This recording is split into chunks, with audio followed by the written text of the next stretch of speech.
कादिर बंदो खिल साहब, तोपों का रुख तो पाकिस्तान पीपल्स पार्टी की तरफ ही है और 173 शहरों में से 170वें नंबर पर कराची आया है और ये जो दो शहर हैं वो जंगज़दा शहर हैं और एक ढाका है।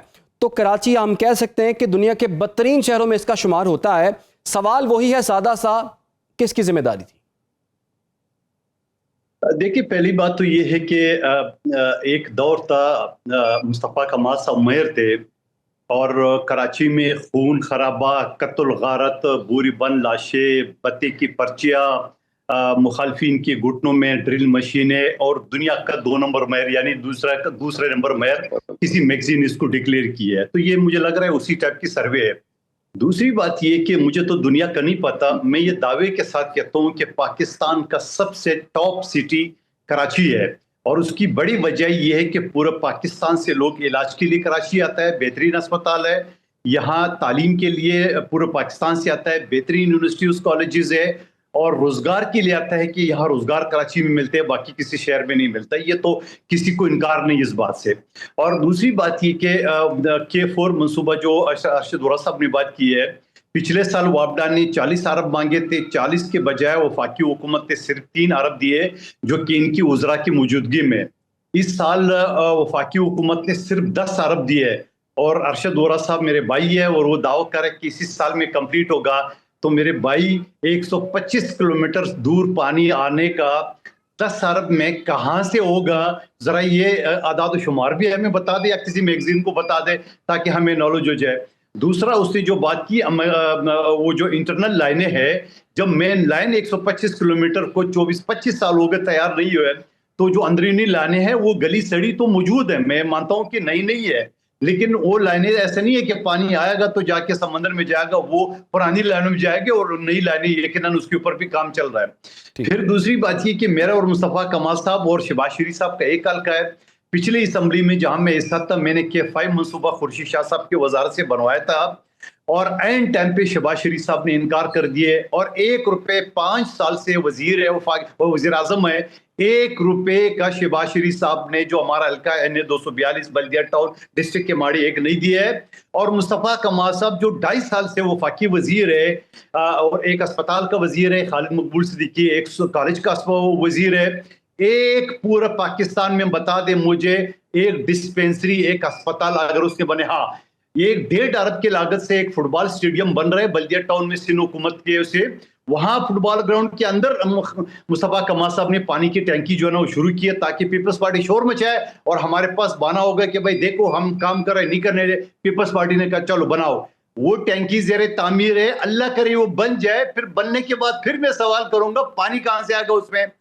तीसरा सवाल कि बिलावल भुट्टो साहब से मैंने रिक्वेस्ट की, जरदारी साहब से, हमें हब डैम से 100 MGD का लाइन दिया है जो पिछले साल 14 अगस्त को बिलावल भुट्टो साहब ने उसका इफ्तिताह भी किया है, मगर मजीद 100 MGD का आज भी वफाकी हुकूमत ने उसकी परमिशन नहीं दी है। 1988 से लेके 2026 तक 1 साल कम 40 साल से MQM सूबाई और वफाकी हुकूमतों में है। मजाल है कि वो कुछ कराची के लिए कहा, अपने लिए जरूर 20 अरब लिए उन्होंने, 5 अरब हैदराबाद के MNS के लिए और 15 अरब जो है ना वो कराची के MNS के लिए यकीनन, और 25-25 करोड़ जो मिल रहे हैं मैंने आपको गिनवा है, मुझे अरशद वोरा साहब कालके का नहीं पता। मुस्तफ़ा कमाल साहब पिछले 2.5 साल में एक पानी की टैंकी जो अंडर कंस्ट्रक्शन है, इसके अलावा हराम है कोई चीज उसने कोई बनाया या आगे कोई प्रोग्राम है। तो मेरे भाई मैं ये कहूंगा कि यकीनन कराची में वो दूध की नहरें नहीं भर रही है। 1700 अरब रुपए के इस वक्त भी तरक्याती काम चल रहे मेरे भाई, किसी को नजर नहीं है तो आए मैं उसको विजिट करा देता हूँ। और ये बकायदा वजीर आला सिंध ने असेंबली के फ्लोर पे ये स्पीच की है, नजर किसी को नहीं आ रहा है। आज अल्हम्दुलिल्लाह कराची में जो है ना वो लोग जो है ना कत्ल गारत नहीं हो रहे, पर्चियां नहीं मिल रही बत्ते की, भूरी बंद लाशें नहीं मिल रहे, लिसानी फसादात नहीं हो रहे अल्हम्दुलिल्लाह। यकीनन मैं ये कहूंगा कि रोजगार के लिए पेश वो है, तरक्याती काम में यकीनन जो है ना वो चीजें नहीं है जो होने चाहिए, लेकिन इसका मतलब ये नहीं है कि आप जाके किसी डमी सर्वे को बेस बना के और आप पीपल्स पार्टी पे कीचड़ उछालने की कोशिश कर रहे हैं, ऐसा नहीं हो सकता है। वो कह रहे हैं कि पाकिस्तान पीपल्स पार्टी को पिछले कुछ सालों में 27,000 अरब रुपए मिले हैं और कराची के हिसाब से कम से कम कराची पर 9,000 अरब रुपए लगने चाहिए थे। सुन ले तो कराची में फिर पीने का मसला क्यों नहीं हल हो सका, सेहत का मसला क्यों नहीं हल हो सका, टैंकर माफिया क्यों नहीं मसला हल हो सका, इंफ्रास्ट्रक्चर रोड्स, यूनिवर्सिटी रोड इतने सालों से जो है वो अभी तक क्यों नहीं बन पाई।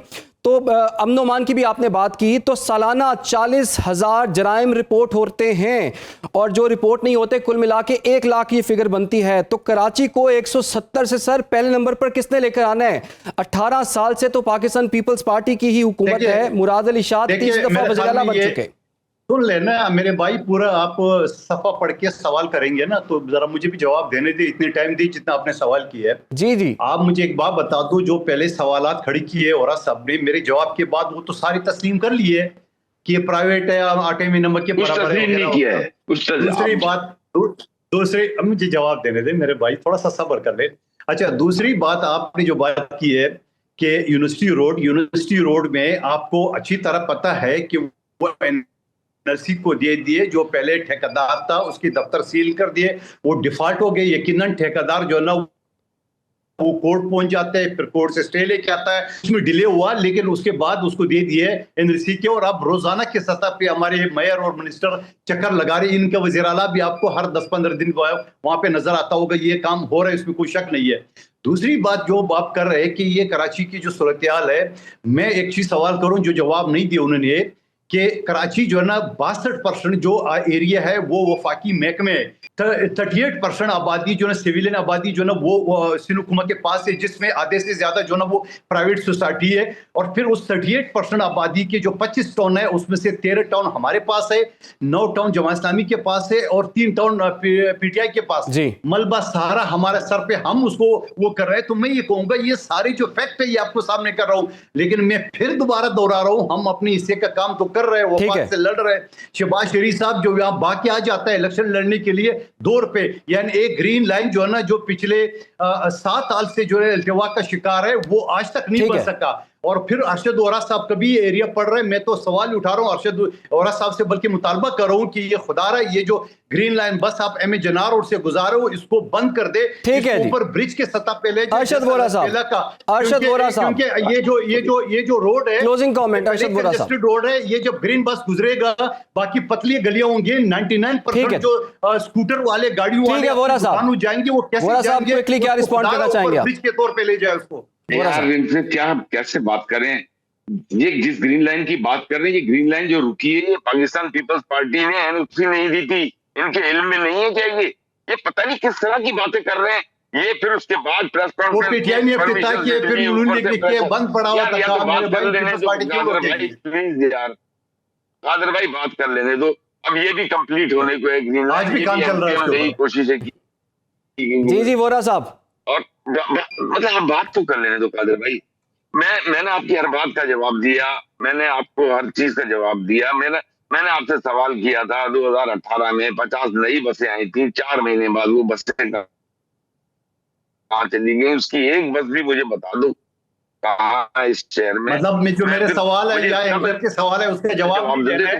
मैं ये कहूंगा कि इस साल भी 500 बसें सिंध हुकूमत लेके आ रही, शर्जील मेमन ने ऐलान की है, और इंशाल्लाह जो 15,000 जो प्राइवेट बसें समेत जो कैपेसिटी है वो पूरा होगा इंशाल्लाह। 50 बसें बता नहीं रहे कहाँ इस साल, आप 50 बसें तो बता दो। अब नई बसों को तो छोड़ दो ना यार, नई बसों की आप जब 200 बसें लिख के देते हो, 500 लिख के देते हो, उसमें से 100 आती है और उसके बाद जो है वर्ल्ड बैंक कहता है कि किसी सवाल का जवाब नहीं दे रहे, 50 बसों के और आपकी सुई अटकी है, ये आप 6 महीने में कैसे पूरा करेंगे? ठीक है जी, कता कलामी की माजरत। अरशद वोरा साहब, कादर मंदोखेल साहब, आप दोनों का बहुत शुक्रिया।